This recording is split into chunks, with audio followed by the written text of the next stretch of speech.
Classification of automobiles. जैसे कि दोस्तों आज के वीडियो में हम लोग देखने वाले हैं ऑटोमोबाइल का वर्गीकरण। ये क्या है, जैसे हमारा जरूरत के हिसाब में कितना हमको सामान लेना है उसके लिए अलग गाड़ी, हम बैठ के जाना है उसके लिए अलग गाड़ी, ऐसे अलग अलग काम के लिए अलग अलग गाड़ी हम लोग यूज करते हैं। उस सभी गाड़ी के बारे में, वो गाड़ी कितना टाइप का होता है उसके बारे में हम लोग देखेंगे। जैसे एक नंबर हो गया गाड़ी का किस्म। गाड़ी का किस्म लेके डिफरेंट टाइप का गाड़ी जैसे हम लोग यूज करते हैं, हम लोग सभी लोग यूज करते हैं। जैसे मोटर बाइक यूज करते हैं, स्कूटर यूज करते हैं, जैसे ऑटो रिक्शा यूज करते हैं, कार यूज करते हैं, पिकअप यूज करते हैं। अब पब्लिक ट्रांसपोर्ट के लिए हम लोग बस यूज करते हैं, सामान लेने के लिए हम लोग डंपर यूज करते हैं। ऐसे नीड्स के हिसाब से अलग अलग गाड़ी का किस्म किया गया है, अलग अलग डिफरेंट है। जैसे 2 नंबर में क्या हो गया, गाड़ी का वेट लेके, भार लेके बोलने से गाड़ी का ज्यादा वेट है उसके लिए एक कैटेगरी, कम वेट है उसके लिए एक कैटेगरी, ऐसे अलग अलग डिवाइड किया गया है। जैसे कि HTB, HMB। HTB का मीनिंग क्या है, हैवी ट्रांसपोर्ट व्हीकल। HMB का मीनिंग क्या है, हैवी मोटर व्हीकल। समझ में आ गया। LTV का मीनिंग है लाइट ट्रांसपोर्ट व्हीकल। LMB का मीनिंग है लाइट मोटर व्हीकल। और एक आता है लाइट मीडियम व्हीकल या मीडियम व्हीकल। ऐसे गाड़ी का भार के हिसाब में इतना डिवाइड किया गया है। जैसे आगे में देखिए फ्यूल को लेके डिवाइड किया गया है। जैसे गाड़ी में फ्यूल यूज होता है उसको लेके भी गाड़ी का डिफरेंट डिफरेंट किया गया है। फ्यूल को लेके कितना टाइप का है, फ्यूल को लेके 5 टाइप का गाड़ी हम लोग यूज करते हैं। जैसे पेट्रोल गाड़ी हम लोग यूज करते हैं, डीजल गाड़ी यूज करते हैं, गैस की गाड़ी भी हम लोग यूज करते हैं, इलेक्ट्रिक गाड़ी भी हम लोग यूज करते हैं, और स्टीम इंजन वाला गाड़ी भी हम लोग यूज करते हैं। स्टीम को लेके भी यूज करते हैं। अभी बहुत कम हो गया स्टीम इंजन वाला गाड़ी। समझ में आ गया। देखिए 4 नंबर हो गया निर्माता के आधार पर। निर्माता बोलने से क्या है, मेक, गाड़ी का मेक। मेक में क्या हो गया, जैसे ट्रक्स। ट्रक्स में क्या क्या है, अशोक लेलैंड है, टाटा है, भारत बेंज है, आइचर है, ऐसे बहुत कंपनी है। जैसे कार में क्या हो गया, सुजुकी हो गया, टाटा हो गया, टोयोटा हो गया, महिंद्रा हो गया। मोटरसाइकिल में क्या हो गया, TVS हो गया, हीरो हो गया, बाजाज हो गया। ऐसे अलग अलग गाड़ी में अलग अलग मेक को लेके भी अलग अलग डिवाइड किया गया है। समझ में आ गया।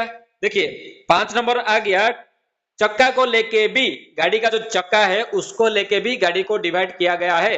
जैसे कि नॉर्मली हम लोग किसी को बोलने से क्या बोलते हैं, मेरा एक 2 व्हीलर है, मेरा एक 4 व्हीलर है, हम लोग कैसे बात करते हैं। जैसे देखिए 2 व्हीलर हो गया, 4 व्हीलर, 3 व्हीलर हो गया, 4 व्हीलर हो गया। 2 व्हीलर बोलने से क्या है, बाइक हो गया।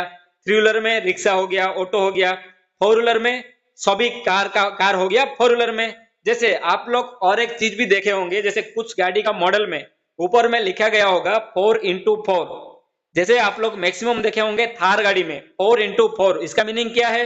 और कुछ गाड़ी में, थार में भी 2 मॉडल आता है, 4x4, 4x2।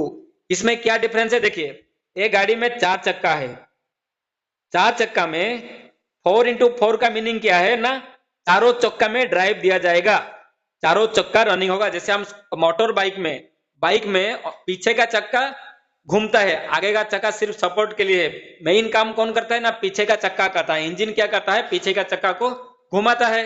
ठीक उसी तरह 4x4 में क्या करेगा, इंजन चारों चक्का को घुमाएगा, चारों चक्का घूमेगा गाड़ी का। लेकिन 4x2 में उसमें क्या होगा, 4 चक्का नहीं घूमेगा, टोटल 4 चक्का में 2 चक्का ही घूमेगा। पीछे का 2 चक्का घूमेगा, आगे का 2 चक्का, आगे का जो एक्सल रहेगा डेड रहेगा, आगे का चक्का ड्राइव नहीं होगा, सिर्फ सपोर्ट के लिए रहेगा। समझ में आ गया चक्का को लेके कैसे डिवाइड किया गया है। अभी आइए देखेंगे ड्राइव को लेके। जैसे हम लोग सभी लोग जानते हैं इंडिया में राइट साइड, जैसे एक गाड़ी है, देखिए ये एक गाड़ी हो गया, एक बस हो गया। इंडिया में क्या होता है ना, यहाँ पर ही स्टीयरिंग रहता है राइट साइड में, हर कोई गाड़ी में राइट साइड में ही स्टीयरिंग रहता है। तो देखिए right hand drive, left hand drive, fluid drive, ऐसे 3 टाइप का ड्राइव को लेके 3 टाइप है। इसमें क्या हो गया, आप लोग बोलेंगे लेफ्ट हैंड ड्राइव कहां से आ गया, आप बाहर देश में, इंडिया से बाहर जाएंगे तो वहां देखेंगे लेफ्ट हैंड ड्राइव रहेगा, गाड़ी का जो स्टीयरिंग रहेगा वो लेफ्ट साइड में रहेगा, और भारत में राइट साइड में रहेगा। और एक हो गया फ्लूइड फ्लाईव्हील, वो क्या है हम लोग आगे में डिस्कशन करेंगे। नेक्स्ट हो गया सस्पेंशन के आधार पर। सस्पेंशन क्या है हम लोग पहले बताए थे, गाड़ी में जैसे गाड़ी चल रहा है, गाड़ी में जब भी झटका लगता है, जैसे जर्किंग लगेगा, गड्ढा होगा, कहाँ रोड थोड़ा हाइट होगा, उसमें जो झटका लगेगा वो जर्किंग को, जब बैठेंगे गाड़ी में जो भी यात्री बैठेंगे उसको वो जर्किंग नहीं लगे, थोड़ा स्मूथली रहेगा और गाड़ी का कुछ नुकसान नहीं होने के लिए सस्पेंशन सिस्टम यूज करते हैं। वो सस्पेंशन सिस्टम को लेके भी गाड़ी का टू टाइप डिवाइड किया गया है, एक हो गया कन्वेंशनल और एक हो गया इंडिपेंडेंट। समझ में आ गया? दो टाइप का है। जैसे कि सभी गाड़ियों में कन्वेंशनल यूज करते हैं, जैसे लीफ स्प्रिंग लगा रहता है गाड़ी में, आप देखेंगे बड़ा बड़ा गाड़ी में चक्का का ऊपर ऐसा लगा होगा, इसको हम लोग बोलते हैं लीफ स्प्रिंग। इंडिपेंडेंट क्या हो गया? इंडिपेंडेंट जैसे हम लोग हाइड्रोलिक, आप बड़ा बड़ा गाड़ी में देखेंगे हाइड्रोलिक लगेगा, जैसे आप वोल्वो गाड़ी में, वोल्वो बस में जाएंगे तो आपको बहुत जर्किंग कम होगा। क्यों कम होगा ना? उसमें हाइड्रोलिक ऑटोमेटिक सस्पेंशन सिस्टम ऐसा बहुत हाई डेवलपमेंट सिस्टम का यूज होता है, टेक्निक का यूज होता है, तो उसमें जर्किंग कम लगता है। समझ में आ गया? तो नेक्स्ट हो गया ट्रांसमिशन के आधार पर, जैसे कि देखिए conventional transmission, semi automatic transmission और ऑटोमेटिक ट्रांसमिशन। ट्रांसमिशन बोलने से क्या है ना, हम लोग जैसे इंजन है, गाड़ी में क्या क्या है? इंजन है, इंजन के बाद क्या है? क्लच है, इसके बाद गियर बॉक्स है, इसके बाद ये जाएगा चक्का तक, डिफरेंशियल से चक्का तक जाएगा। तो अभी ट्रांसमिशन सिस्टम क्या हो गया? ये जो इंजन से पावर लेके चक्का तक जाता है, जिसका थ्रो से जाता है, उस सभी को हम लोग ट्रांसमिशन सिस्टम कहते हैं। इसमें क्या आ गया? क्लच आ गया, गियर बॉक्स आ गया, डिफरेंशियल आ गया, प्रोपेलर शाफ्ट आ गया, ये सभी सिस्टम हो गया ट्रांसमिशन सिस्टम। जैसे ये ट्रांसमिशन सिस्टम को लेके तीन टाइप डिवाइड किया गया गाड़ी को, जैसे एक हो गया कन्वेंशनल, सेमी ऑटोमेटिक और ऑटोमेटिक। आजकल गाड़ियों में ऑटोमेटिक भी आने लगा है, तो आगे में देखेंगे हम लोग, ब्रीफली डिस्क्राइब करके देखेंगे ये तीनों के बारे में। समझ में आ गया? तो देखिए नेक्स्ट हो गया गाड़ी का चेसिस को लेके भी इसको डिवाइड किया गया है, जैसे कि एक हो गया फुल फॉरवर्ड, सेमी फॉरवर्ड और एक हो गया बॉस चेसिस। देखिए गाड़ी में हम लोग पहले देखे हुए हैं, गाड़ी में क्या क्या है? एक हो गया बॉडी और एक हो गया चेसिस। गाड़ी मेनली दो पार्ट है, एक हो गया बॉडी और एक हो गया चेसिस। बॉडी में क्या है आप देखे होंगे, ऑलरेडी हम डिस्कशन किए थे, और चेसिस में क्या क्या है ये भी हम लोग ऑलरेडी डिस्कशन किए हैं, माइनर डिस्कशन किए हैं। हम लोग आगे में ब्रीफली देखने वाले हैं एक एक चीज का, लेकिन अभी हम लोग क्या देखेंगे? देखिए फुल फॉरवर्ड क्या है, सेमी फॉरवर्ड क्या है, बॉस चेसिस क्या है, इसको भी हम लोग ब्रीफली आगे में देखेंगे। अभी इतना डिस्कशन नहीं करेंगे।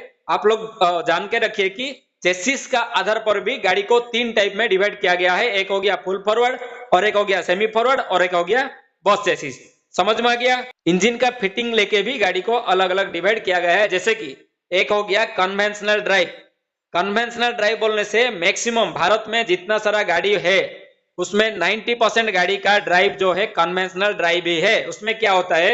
इंजन आगे लगा रहता है, देखिए इंजन आगे लगा रहता है, इसमें आगे से एक प्रोपेलर शाफ्ट से ड्राइव को, पावर को पीछे भेजा जाता है। इस सिस्टम को हम लोग बोलते हैं कन्वेंशनल ड्राइव। समझ में आ गया? इसमें क्या प्रॉफिट है, इसमें एडवांटेज क्या है? देखिए देखेंगे, इसमें एडवांटेज है कि क्योंकि गाड़ी का सभी पार्ट आगे में रहता है, इंजन आगे में रहता है, तो गाड़ी का पीछे में सामान रखने के लिए बहुत स्पेस मिल जाता है। समझ में आ गया? और क्योंकि इसका इंजन आगे पर लगा हुआ है तो इसका वेट चारों चक्का में डिवाइड हो जाता है। समझ में आ गया?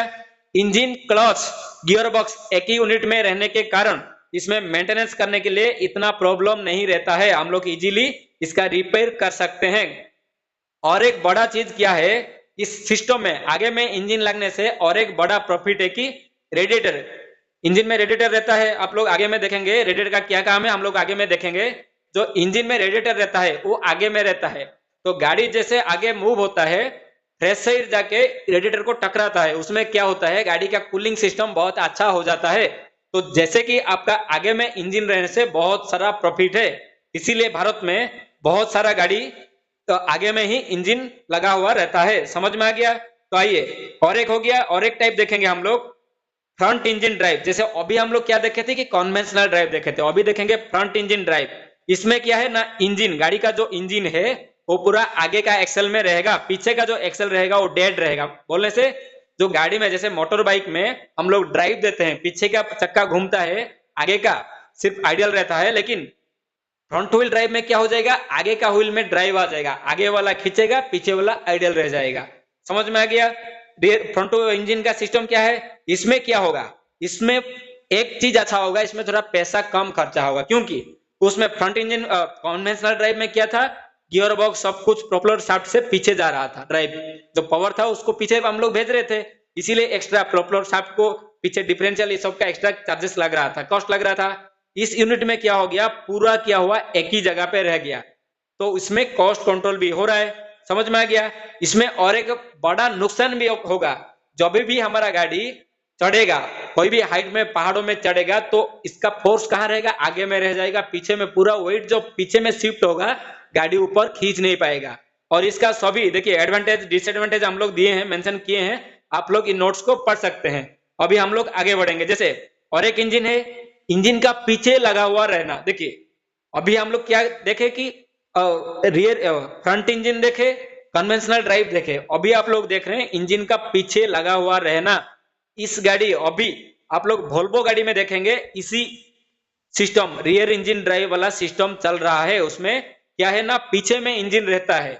इसमें क्या है, इसमें भी आपको थोड़ा कॉस्ट कंट्रोल रहेगा, क्योंकि इसमें भी प्रोपेलर शाफ्ट नहीं रहेगा, सब यूनिट इंजन गियर बॉक्स सब यूनिट पीछे में रहेगा। लेकिन इसमें बड़ा दिक्कत एक है कि इसका स्टीयरिंग सिस्टम और जो गियर वाला सिस्टम आगे में, क्योंकि ड्राइवर आगे में बैठेगा तो गियर तो आगे में डालेगा, तो आगे से लेके पीछे तक जो सिस्टम है वो थोड़ा कॉम्प्लिकेटेड है। और बाकी इसका एडवांटेज और डिसएडवांटेज आप लोग पढ़ सकते हैं, नोट में है।